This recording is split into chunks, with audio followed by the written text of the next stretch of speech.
How are you? It's good to see you in Indy, man. I'm good. It's great to be here. Obviously missed the combine last year, so the opportunity to be back around not just the media members, but general managers from other teams, personnel directors. Again, just seeing some coaches that you haven't seen in a while. So it's great to be back here, and I'm excited for the week.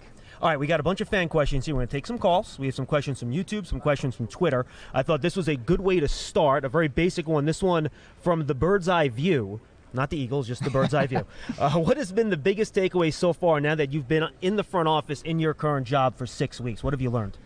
That my door is a revolving door. So as no peace, right? Yeah, as soon as I watch one play of film, 3 or 4 people come into my office, and they have questions that need to be answered. So again, it's about time management, and again, I wouldn't wish to ever be away from my family, but they're still in Buffalo. So most of my work is done between probably 8 and 10 o'clock at night, just because there are so many questions that need to be answered throughout the day. And but it's been great. It's been fun. I wouldn't change it for the world. All right, let's go to Mickey here. This is specific to the Combine. These are off Twitter. Are there any specific drills during the Combine you believe tell you more about player skill sets and how that can translate into on-field performance? Yeah, I like the skill position, the routes, the receivers run, their hands, you can really get a good feel for that. DBs and safeties, I think, as well, their feet, their hips, their range, and then their ability to track the ball. The offensive linemen, I always go back to the tape, the offense and defensive linemen. Most of my evaluations from the film on them, but the skill positions I really like to watch. The quarterback, seeing them throw the ball, any of the routes. Again, I give them a little bit of leeway when they throw here at the Combine, because you may have a 5'9", 4'6" receiver run the first route, and then like a 4'3" guy go the next time. So you've never thrown to these guys, so if their accuracy is a little off, I always give them a little bit of leeway and just appreciate the fact that they competed at the Combine. You mentioned the offensive line draft process. How do you go about evaluating your offensive linemen? What's your process? Yeah, the first thing I look at is, how big are they, their length, and then, can they play on their feet? I think balance and body control for offensive linemen is very important. Toughness, power, strength, all that stuff is very important. And again, I mentioned in my press conference just the makeup of the player, because I think it's very important for, the 5 offensive linemen, to be glue guys, to like to hang out, to be together. I think that's very important in terms of the continuity of the group when they got to work in sync together. All right, let's go to our first phone call, Joe. We have a caller on the line. Steven's in South Carolina wants to ask about the draft. Steve, you're on with Joe Schoen. How are you? Oh, fine, thank you. Joe, I actually called up BBKR a couple weeks ago asking about consensus picks, and I just wanted to get your assessment of how you see where drafts make a mistake. And in the sense that I tend to think that instead of taking best player available, most teams position themselves more for a player at a particular round. Do you see that as being a common mistake? Thank you, Steve. Yes, thanks, Steve. I think the way we've approached it throughout my career, the teams I've been with, again, I think if you take the best player available, you can't go wrong. You can't go wrong taking good football players, and I think multiple general manager decision makers have said if you paint yourself in a corner and you have to take a player, I think there's a bigger margin for error for reaching and taking a player that may not be at that value. So I think you go through the whole process. Now, if players are equal on the horizontal board, then I think that's a point where you can say, okay, these players are on the same line on our board and we don't have a, let's say, defensive tackle, then you go with the defensive tackle if it's a position you already have on your roster. So I don't think you can go wrong taking the best player available at any spot in the draft. Question from YouTube here, Joe. I think this is a good one from Carson. Can you talk about the technological improvements you'll be bringing to the team, and also throw into the answer, if you can, some of the technology improvements with your draft evaluation process, specifically some of the GPS data that's out there now? I know from team to team it can be maybe a little bit wonky in terms of what comes in, but if you can just talk about those 2 aspects of technology and how it's helping you do your job. Yeah, we're working on developing a digital draft board right now, again, where it's one-stop shopping. If we click on a player on our board, we can bring up anything from the Senior Bowl film, their school film, the scouts grades, wow. What the analytics people say about them. Anything we want, we call it one-stop shopping. We can bring up the coaches' evaluations as well.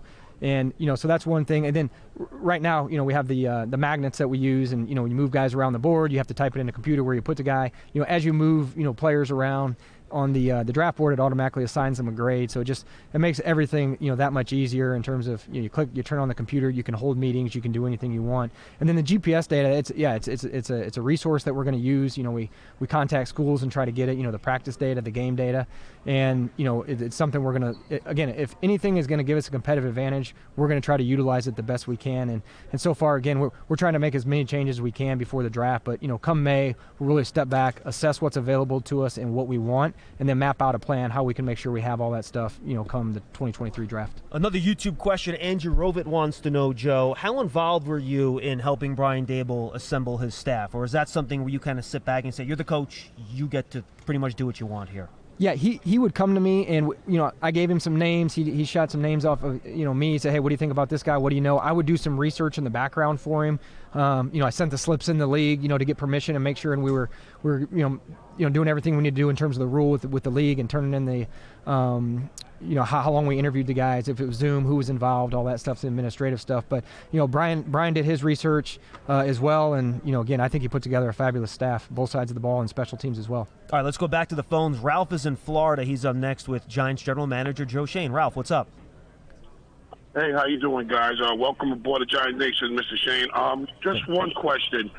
Do you prefer pass rusher, extraordinary pass rusher, or solid building block offensive lineman in this draft? Oh, Brendan, that's a good question. So is that tell me about that defensive end you're talking about. Is he, when you say that, is he going to give me a 10 to 15 sack guy? I mean, a solid, maybe 10 sacks, great against the run. Hey, that sounds like a good player. Not bad, right? I could sleep good at night with that. And it's hopefully you can find those guys later in the draft, but if not, I'd be good with that. Thank you, Ralph. Appreciate the call. And just to follow up on the defensive ends, you drafted two guys in Buffalo, or had a hand in drafting, obviously, Gregory Rousseau and A.J. Epinesa, right? Bigger physical guys did not test great. So how do you balance them? There's a lot of, there's a lot of correlation between testing a defensive end and production, right? So what is it about them that said, you know what, I don't care so much about what they tested, I still think they're going to be really good players? Yeah, and they were both good college players. They both, A.J. Epinesa had good sack numbers, and then Rousseau had a really good year back in 2019, if I'm getting my years right here. Before the opt-out. Yeah, before correct. the opt-out. Yes. So he had a really good year as well. So to me, when you watch that, okay, they have all these sacks. Now, how do they get the sacks? Like, let's go through and see, was it a scramble? Was it, did he really have to beat somebody? So to me, it's important to see how they got their sacks, how they get their pressures. Are they winning? When it's 3rd and 6, are they winning? What downs are they winning? Are they the money downs? Can they win one-on-one? Because that's what you're going to have to do in the NFL. And, so we look through all that, and both of those kids are tremendous kids. So you take the production they had, their measurables, and, I think they're both going to be really good players in the league for a long time. Are you more inclined towards the bigger, powerful, more physical defensive end, or do you like the really flexible, bendy guys that are maybe more pass rusher than power player? Yeah, I would like a combination of both. Well, but again, where coming in with Wink, he's had some of those. He's had both of those types in Baltimore. Big, strong guys that are physical that got knocked back, and then he's had some guys that can win around the edge. So I don't think there's one way you have to win in terms of affecting the quarterback. So if they can affect the quarterback, no matter how they do it, then those are guys we're going to look at. Yeah, Brendan Long Island, he has a question about pass rushers as well. Brendan, you're on the line with Joe Schoen. Hey, thanks, guys. So, Joe, I was wondering how kind of the guys that fall into your spot in the draft impact how you would talk or consider a trade back opportunity. Did you get that? Yeah, just in terms of what guys might consider dropping to you and how that might impact, and Brendan, thanks for the call, impact whether or not you would consider a trade down, I believe is what he asked. Yeah, I think if somebody calls and we're on the clock and there's a guy we're in love with, again, you can't go wrong with taking the player. You're going to sleep good at night, and the guy's going to be an impact player for your team. So if you're not excited about the players that there and you got an opportunity, that's when you jump on those opportunities to move back if there's not somebody there that you're in love with. Adriana has a really good question off of Twitter. How important is a player's injury history to you? How much stock do you put into previous injuries as a cause for concern? The old phrase is the best predictor of future injury is past injury.